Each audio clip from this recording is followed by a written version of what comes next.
Hello everyone, my name is Arthur Espinoza. I'm the thermal lead for the Battery Workforce Challenge here at California State University, Los Angeles. Today I'm going to briefly go over how to set up a SolidWorks Fluid Simulation in SolidWorks Flow 2024. And the way we want to start out first is we want to make sure that you have the Flow Simulation tab open. By default, it usually doesn't show, so I'll show you how to set that up. Basically, you're going to go over to Tools. You're going to scroll down to where it says Add-ins. And down here where it says SolidWorks add-ins, you're just going to make sure that Flow Simulation is going to be enabled. So you're just making sure that both checkboxes are filled. And once you do that, this tab right here should show up. So I'm going to pull up a model right now for a standard cooling plate that I'm working on. And what I'm going to do is show you how to set up the standard flow simulation, not heat transfer or any heat studies. So we're just going to start off by clicking on the wizard. And it's best practice to go ahead and name this. So I'm just going to name this UFlow Fluid Simulation. We're going to leave it as using the current configuration, and you're going to go ahead and click on next. So the next option right now is to basically set up the unit system that we're going to be using. What you want to do is for pressure, usually you get really big values or large values. So leaving it in pascals isn't really ideal. It's better to set up something for kilopascals. So you could do that by going and making a custom unit. And I'm just going to basically set up kilopascals.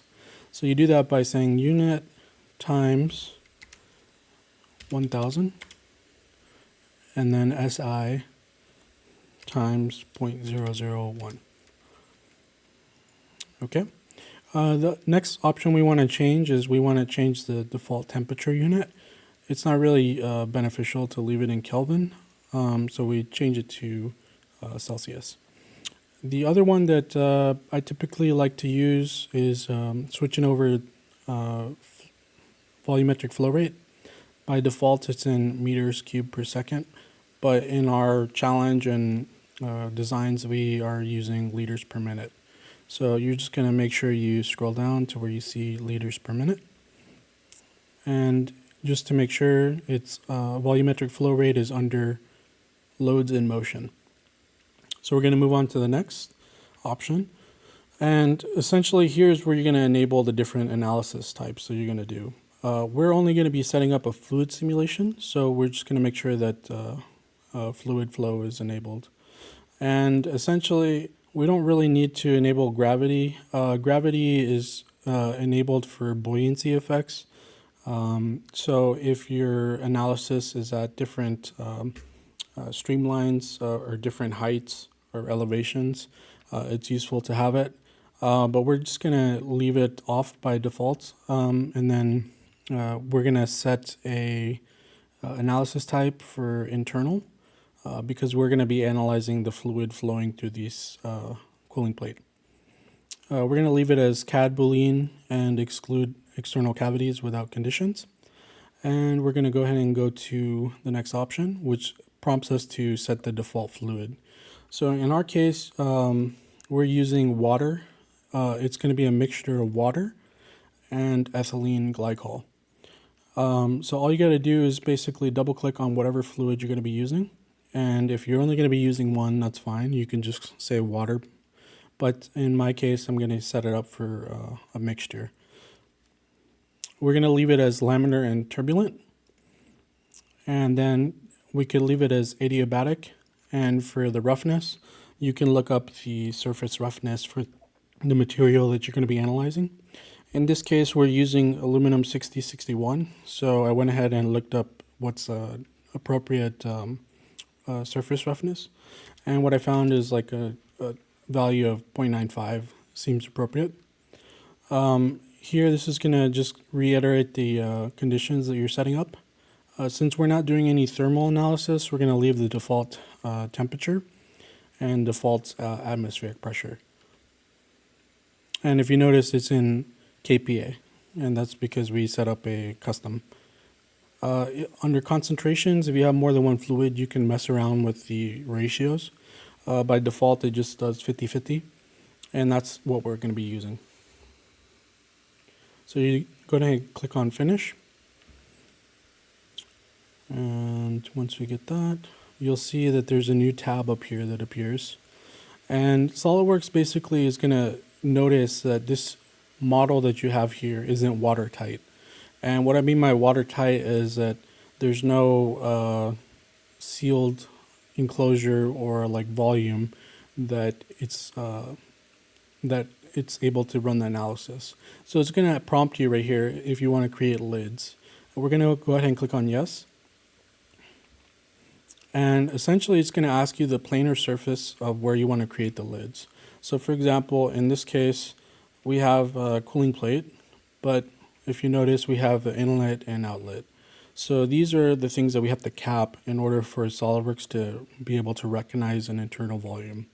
So we're just going to zoom in and click on this planar surface where you want the lid to be created.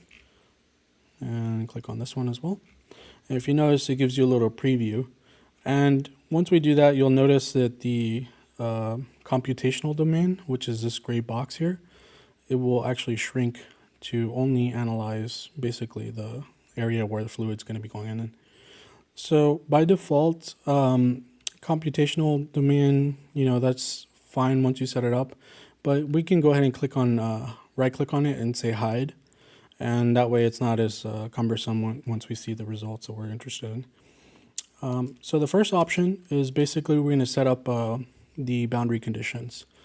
So all we're going to do is we're going to right click on boundary conditions. We're going to say insert boundary condition.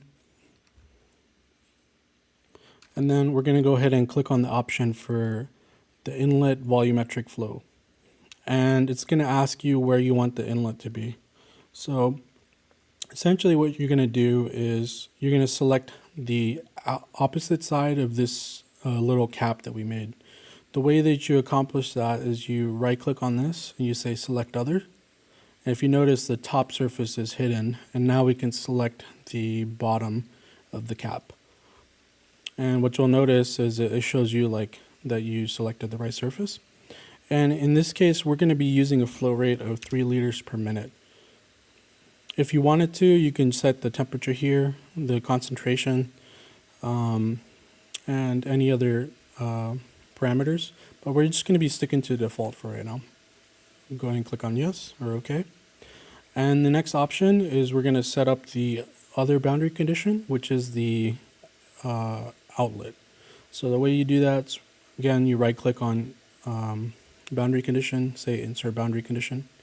And this time we're going to choose this option right here where it says pressure opening. Next, you're going to repeat this step to select the bottom side of this lid. So you're going to right click on the surface, you're going to say select other, and select this bottom surface. We're going to leave all the default parameters and select OK. Now, if you wanted to verify, what you could do is you could do a cross-section view, and you could kind of scroll it until you see the inlets being cut. And if you notice, you see that there's these little arrows that represent the different boundary conditions. So in here we have the red arrows that represent the volume flow coming in, and on this side we see that it's a pressure opening. So we're going to leave it like that. We can turn off the section view. And the next option right now is to basically set up our goals. What I'm most interested in this study is basically determining the pressure drop.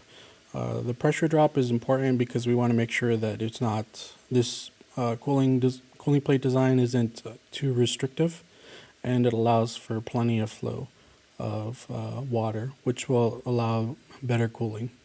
So what we're going to do is we're going to set up 2 goals.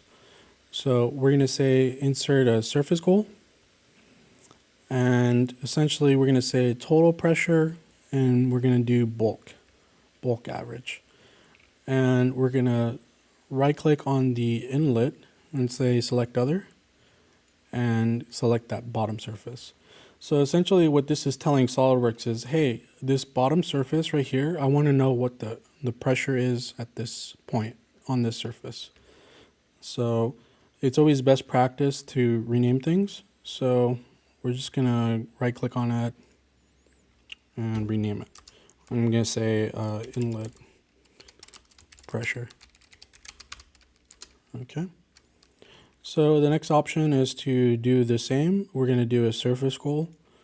And this time we're going to basically select this option. Right click, select other. And then we're going to make sure that it's total pressure, bulk average, and okay. So we're going to click it, rename it. We're going to say outlet pressure. So basically the next option, we're going to set up an equation where SolidWorks is going to basically subtract from the inlet pressure, it's going to subtract outlet. And that difference, that delta P, is going to be our pressure drop. So the way we do that is we right click on goals. We're going to say insert equation goal. And all we're going to do is we're going to click on the options right here. So you can do it two ways. You can click on this little add goals here and then select them here, or you can select them from the navigation pane. So I'm just going to do it from here. I'm going to say inlet pressure minus outlet pressure. Click OK. And this equation goal, we're going to rename it and say cooling plate pressure drop.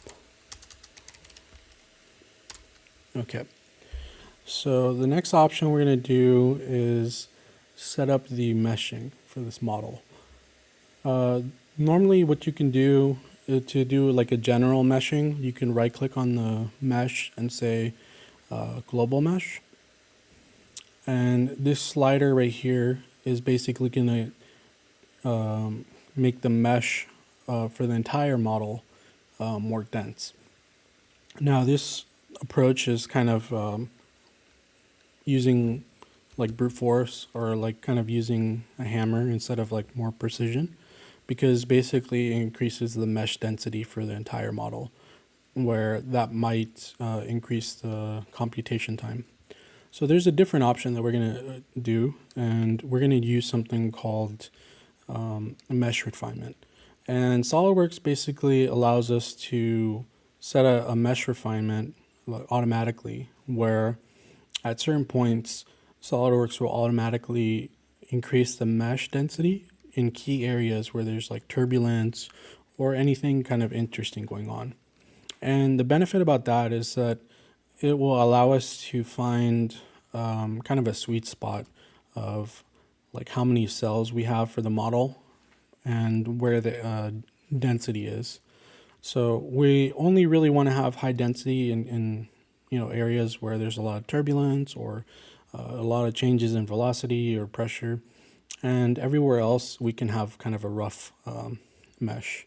Now this allows your model to be to remain accurate and give you good results, but it also allows it to save time on computation.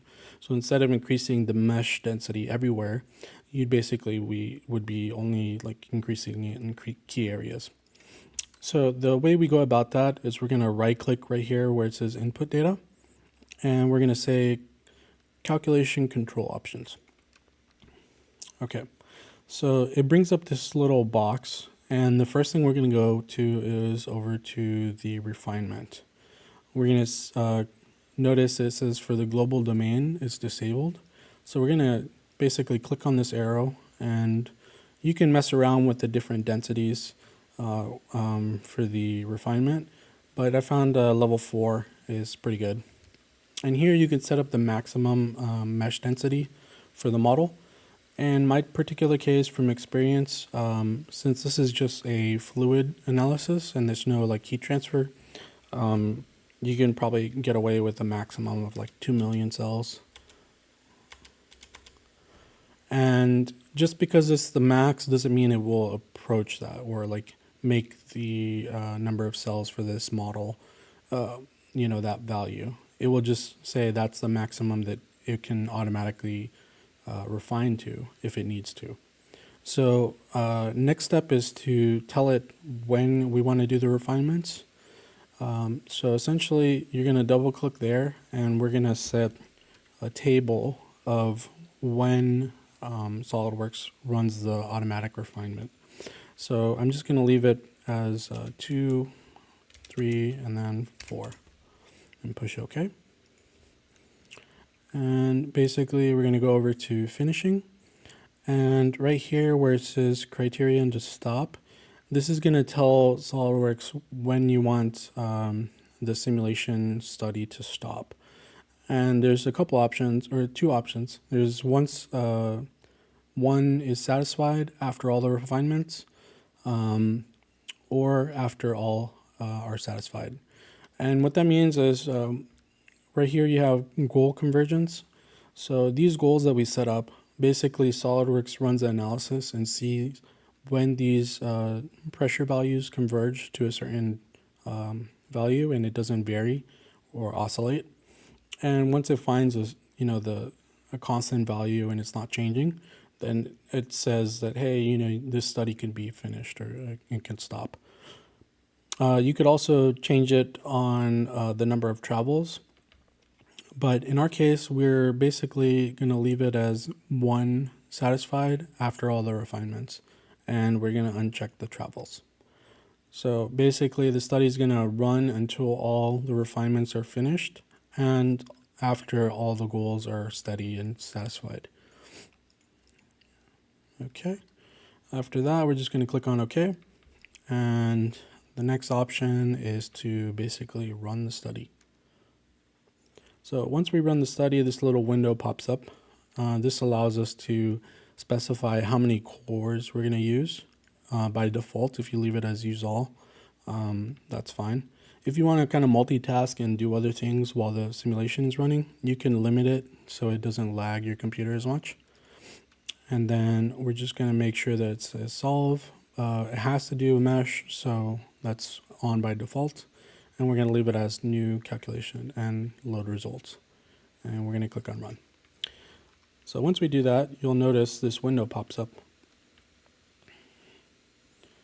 And essentially this window is all the different settings that you have for your model.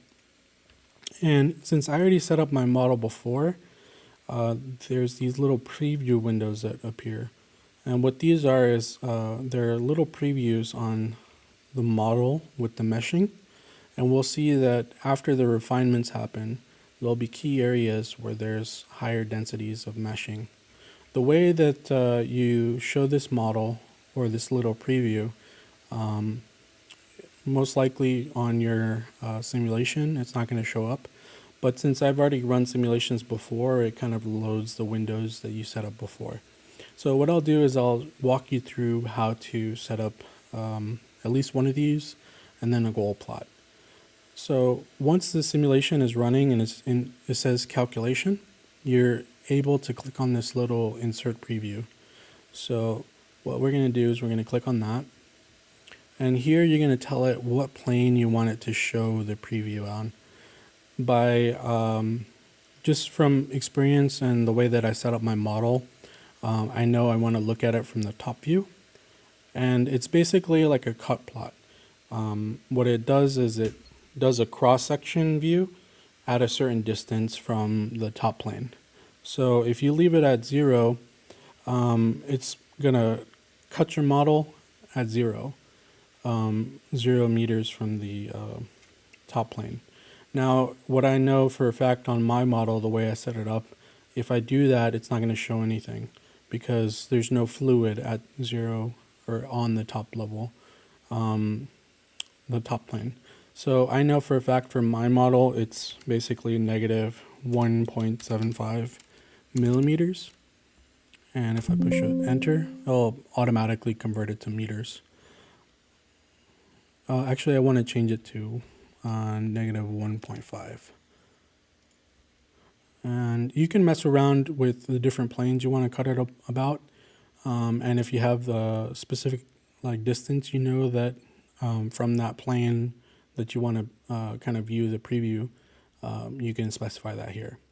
Under settings, you can tell it SolidWorks what you want to preview. And in this case, there's usually 3 that are pretty good for fluid simulations. If you notice right here, I have turbulent viscosity, pressure, and velocity. Those are the 3 key ones that give you kind of a good amount of information. Turbulent viscosity basically will show you areas where there's high turbulence, and those will change colors to let you know where that is. But I'm just going to leave it as pressure. And if you click on the arrow, you could see the different options you have. And in my case, I just want to leave it as pressure. For image attributes, you can change the image size.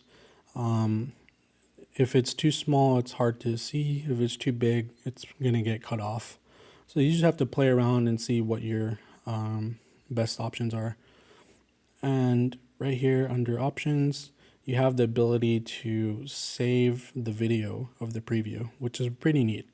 So if you click on save video, it'll automatically, every iteration that it does, it'll kind of take a screenshot, and at the end of the simulation study, it'll kind of stitch them together into a video.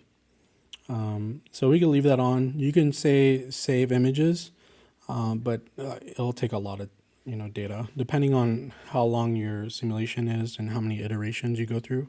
Typically, for like a simple, non-super detailed model, you probably would have the simulation run probably 400 iterations.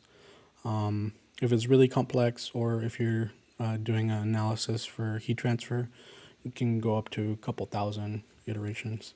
It all depends on the density of your mesh that you set up and certain other parameters. But for right now, we're just going to leave save video and push OK. And if you notice, it shows you kind of a preview cut and shows me the pressure at different stages or different points of the model. Since I already have this opened, I'm just going to close it, but that's how you would do it. You could also retroactively enable certain options. You can change the size, or in this case, say display mesh, and that will happen. The other option that I want to show is basically to do a goal plot. So the way that works is you can essentially show how the goals that you set up are converging, and if it's oscillating or if it reached kind of a steady state. So you can choose specific goals. If you have multiple, you don't have to choose all of them. But in this case, I'm interested in seeing the inlet pressure, outlet pressure, and the pressure drop. So just click OK. And what you'll notice is you'll see here there's this little graph that on the x-axis you have the number of iterations, and then on the y-axis you have the value that it's converging at. So you can right click on it and you can actually change the scale, maybe to normalized, or you can change CPU time for the x-axis or different values. And then click on OK. If you see, it kind of allows us to see if the model is really converging with the goals that we set forth.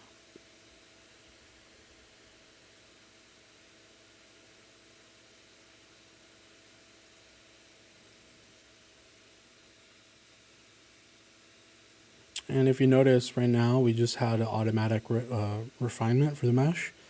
You see that the mesh was this density before, and now it just automatically found that, hey, there's a lot of stuff going on in this area. Let's increase the mesh density here. And you also see it in other areas.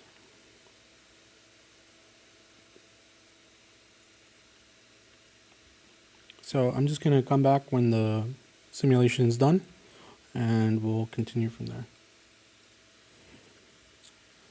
All right, we're back. So right here we see that the solver is finished. It shows us down here. And if you wanted to see some of the information, it looks like the mesh refinement determined that the total cells that we need to get a decent value on the results is only about 90,000. So if you notice, if you remember, we set the maximum as 1 or 2 million, I believe, and it only really needed 96,000.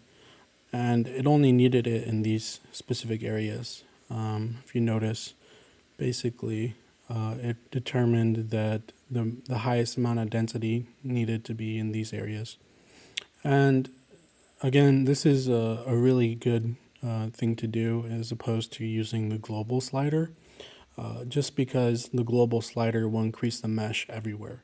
So that's basically going to increase the computation time a lot. And in this case, we notice since there's not really much going on and there's not a lot of turbulence and different velocity changes and things like that, it really only took us about 10 minutes and 24 seconds, which isn't that fast. It's not that long. But as the study gets more complex and you add more things like heat transfer, radiation, convection, all those different things, buoyancy effects, the amount of computation time really jumps up. I've had models where I've run the simulation and it took like 3 or 4 days. So it could take a lot longer. All right, so we're going to go back to SolidWorks and we're going to start analyzing the results. So if you notice right here under results, it shows that it already loaded them.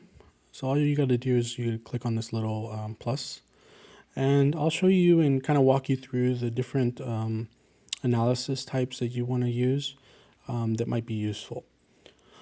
So the first one we're going to look into is basically showing the different cut plots. And if you can imagine, cut plots are very similar to cross-section views in that you're taking kind of like a snapshot along a plane or like a surface. And that allows us to see different parameters along that, that surface or that plane. So for example, if we're gonna add a cut plot, what we could do is say, hey, I wanna see along the top plane, I wanna see, I know it's a distance of 1.55 or 1.5 millimeters. And I want to show contours and essentially show pressure. And we can click on this little eyeball to show preview. But right now, the issue that we're going to run into is that basically our surface that we're looking at is going to be hidden by the actual model itself. So I'll show you how to get around that. So for now, we're just going to leave it as pressure. We're going to click on check mark. And again, you don't see it right now because it's basically inside the model. So the way you can get around that is either by hiding certain things, like for example, we can hide the backplane of the model, or if you wanted to, you could also make the model transparent. I'll show you that in a second. So you can go up to here where it says display, and if you notice it says transparency. So if we look at the model right now, it's not transparent. So we can increase the transparency to 75% or 80 or 90. And basically it makes the model see-through. And that allows us to see within the model without having to hide the surfaces. Another option is to turn off the transparency. And you can also hide the model geometry. Okay, so this is the way I want to leave it is showing the model geometry but making it transparent. That way we can see how it interacts with the different internal surfaces and things like that. Okay, so in this case we just did a cut plot, and if you notice, if we look at it from the right plane, that cut plot is a little bit below the top plane.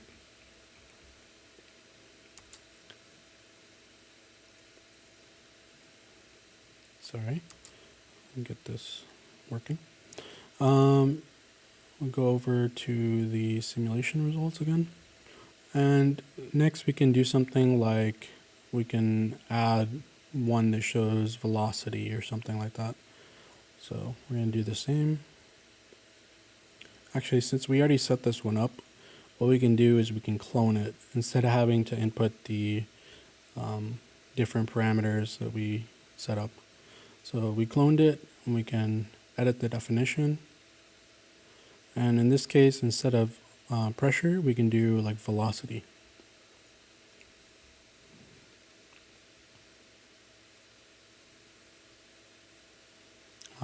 And so we see that we have a variance. You know, most of the cooling plate, the velocity is around 0.1 meters per second. But this is a little deceiving just because you're seeing the maximum velocity included. So what we could do is we can minimize the range by dragging this little slider and maybe make the maximum on the cut plot, maybe like 0.2. And that gives us a better view on how the velocity is kind of spread out. We see that at these points right here, we have a pretty slow velocity. If you wanted to, you can click on probe, and that allows us to see specific velocities at the points where you're interested in. So in this case, we see that there's a pretty drastic change in velocity. In these inner channels, we don't see much flow, and we see most of the flow in these outer channels. So that tells us that we have to kind of counterbalance that by maybe adding dimples or changing the geometry or the inlet outlet positions. And that means that this model is not optimal. We have a lot of things that we can fix. So the next thing we can do is we can hide that. We'll turn off the probe, and we can do surface plots, which essentially we can say something like use all surfaces, and we can say velocity as well, and click on the check mark. And it kind of makes like a three-dimensional like kind of model with velocity or whatever parameter you're interested in. In this case, that's not really useful to us, but we can hide that. And another cool thing that I forgot to mention is that you can actually do something when you show the cut plots. You could actually right click on it and say play.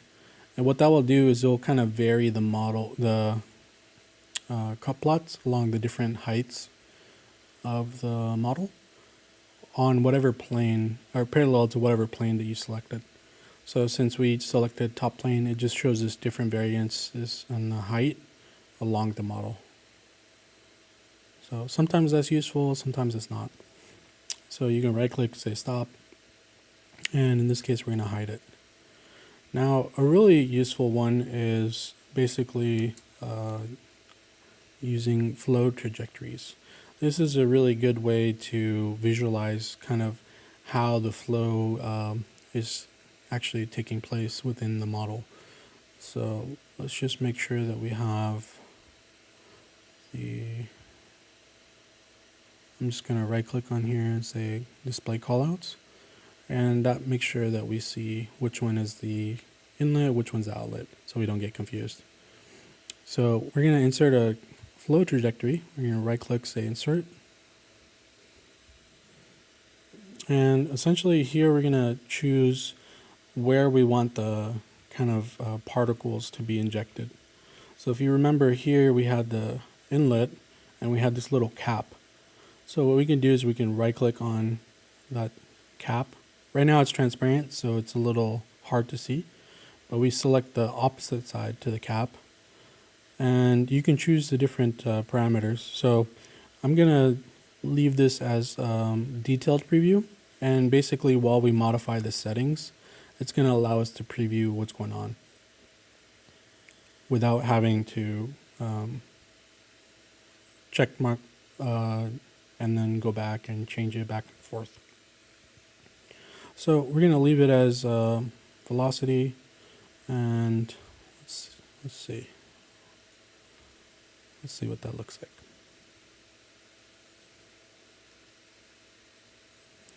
Now, what you notice is shows you little arrows that kind of help us visualize where the flow is taking place. And you can increase the density of them by basically changing this value here.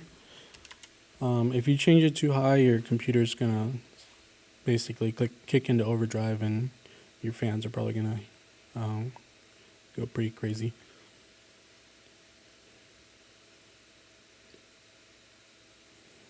And what we can do is we can click on the check mark.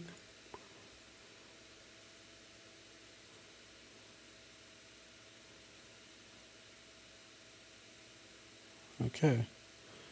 So I'm going to hide this little color bar because it's kind of in the way right now, and we're interested in seeing the trajectory, not really the values. But you can leave it if you need to. So all I'm going to do is click on display and unselect the color bars. Now, the cool thing about this is it basically helps us visualize how the flow is taking place. So what you could do is you can right click on flow trajectory and you can click on play.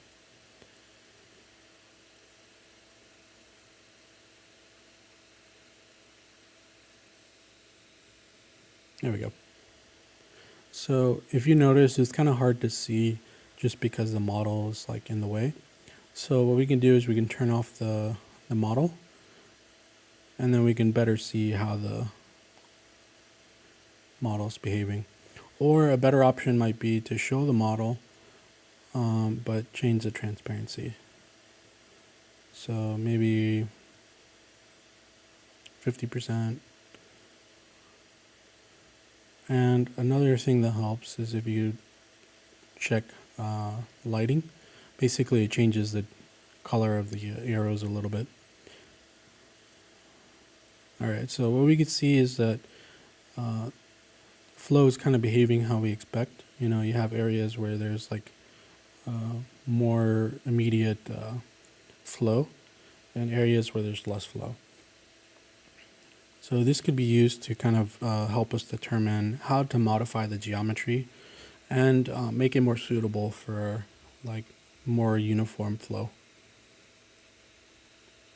The other thing you could do is you can, instead of doing arrows, you can do spheres, which is pretty cool. And in this case, I'm going to change the size of the spheres. So I'm just going to do double the size, basically. It'll help us visualize it a little bit better. So if we right click and say play, there we go. We can see, you know, just how the model is kind of behaving, how the particles are being injected, and the paths. So we kind of see that there's like areas right here where there's less flow. And the cool thing is you can combine them with other plots. So let's say, I think this one was pressure, so we can show this one. Yeah.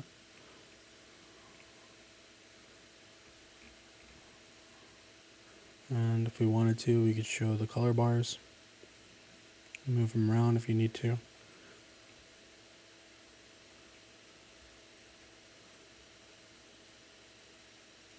Or you could even show like the velocity. And this coincides with the results that we're seeing in the trajectory. We're seeing less flow here and less velocity. Whereas areas over here, there's higher velocity and more flow. It's pretty neat how it follows the contours. And you can kind of mess around with it and see what different results you're looking at or what you want to kind of focus on. So another option, we can do something called pipes.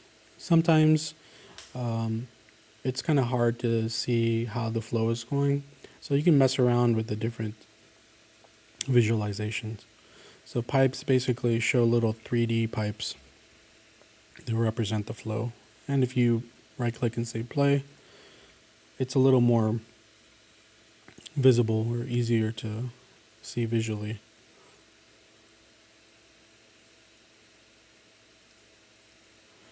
So those are pretty much the basic ways you can visualize analysis or the results. And there's a lot of different things you can play around with. You can do goal plots and XY plots. There's really a lot of resources on YouTube that can kind of help you understand what each one is. But for now, this is really, a quick and easy analysis on this like little cooling plate design, and it's meant more so to get you up and running quickly. And if you wanted more in-depth or detailed explanations, I plan on making some kind of more in-depth walkthroughs in the future.